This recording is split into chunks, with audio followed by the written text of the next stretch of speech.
In the temporarily occupied territory of the Kherson region, the occupation authorities developed a mobilization plan and began issuing summonses, reports the Center for National Resistance.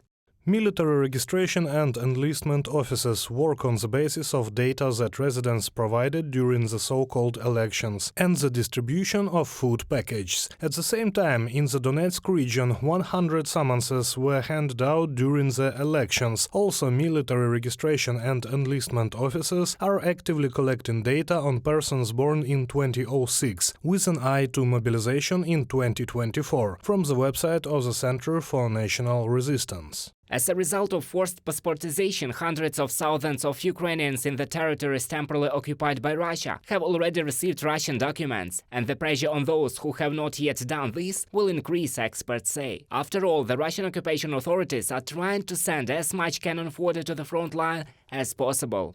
In the last wave, the authorities recruited a significant part of the people in the national republics, in Tuva, in Buryatia, in other regions, in the Caucasus, in Dagestan, for example. But there is a problem that in Buryatia a large number of those mobilized returned back in coffins. Therefore, it will be more difficult to recruit people there in the second wave. Therefore, the Kremlin will have to look for some other resources. The Kremlin has simplified the procedure for obtaining a Russian passport as much as possible. If previously residents of territories occupied by Russia had to go to the Rostov region to obtain a document, now it is enough, for example, to get sick. Mobile centers for the provision of administrative services are installed directly in hospitals. Without a Federation passport, people are denied treatment. Those who do not agree to receive Russian citizenship are deprived of access to insulin and humanitarian aid. They are threatened with deportation. A passport and summons are often included. Moscow plans to recruit another 420,000 contract troops by the end of the year, according to a British intelligence report.